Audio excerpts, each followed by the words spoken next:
In the United States, the number of homeless people on a given night in January 2023 was more than 650,000 according to the Department of Housing and Urban Development. Homelessness has increased in recent years, in large part due to an increasingly severe housing shortage and rising home prices in the United States.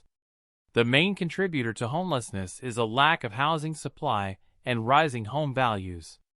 Interpersonal and individual factors, such as mental illness and addiction, also play a role in explaining homelessness.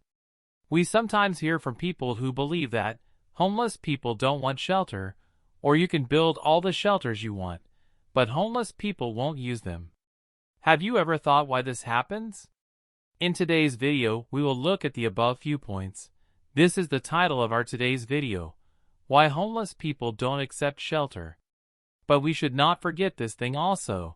We know these statements aren't true, because every shelter community that Pathak has built has been filled within days of opening, and continues to operate at maximum capacity, even when shelter residents move on to permanent housing, making space for new people facing homelessness to move in.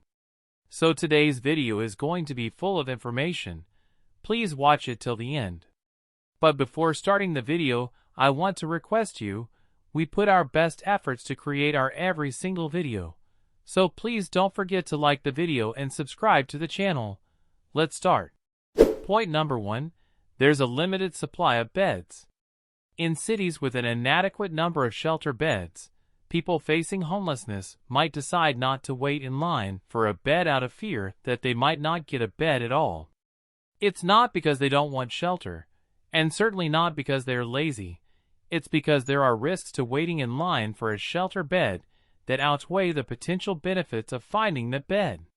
For the homeless, who want to try to obtain one of a limited number of beds, they must leave the location that they slept the night before and carry everything they own to the shelter waiting line. If the shelter fills and they're still in line, those who haven't been granted a bed need to search the streets for a new place to sleep that night. Even for the homeless who are lucky enough to get a bed that night, a bed for a night doesn't end their worries.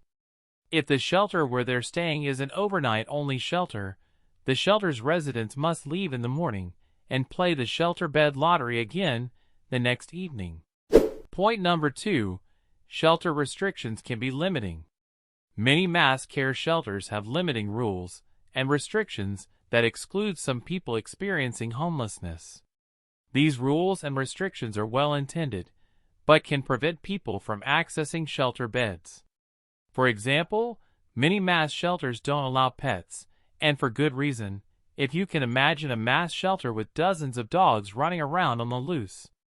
But for the homeless with pets, who wouldn't imagine giving up their only companion, where do they go for shelter?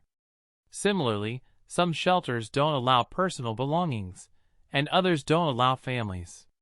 Finally, many shelters have curfews that prevent residents from entering or leaving after an established time. Curfews can help site managers control who enters and exits the shelters and supports resident safety. But for those who work night shifts, these curfews can make the homeless choose between a bed and a job. Point number 3. They don't want to abandon their only safety net.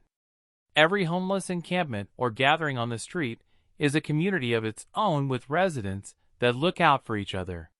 For the homeless without family or a traditional support network, their fellow friends on the street act as their family, and in some cases are their only safety net they have in times of trouble.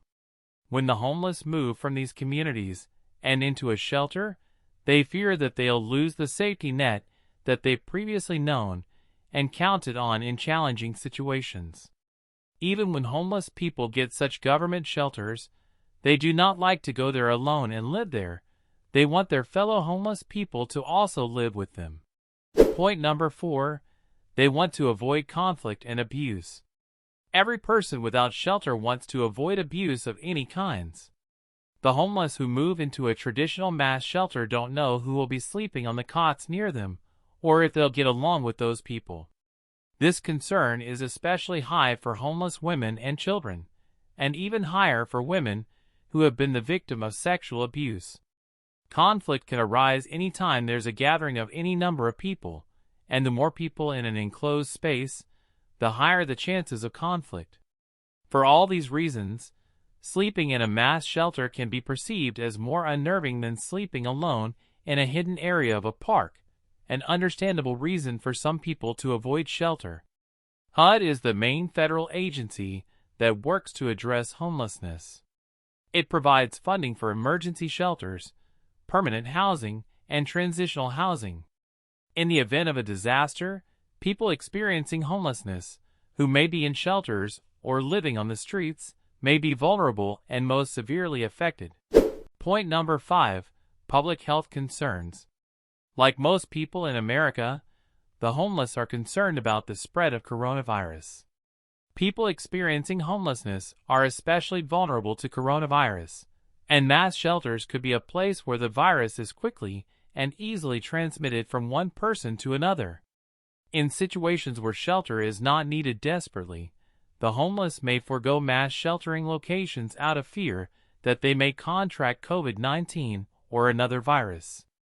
While these reasons for avoiding traditional shelter are understandable, some will always argue that there's a population of people experiencing homelessness in America who will never accept any form of shelter.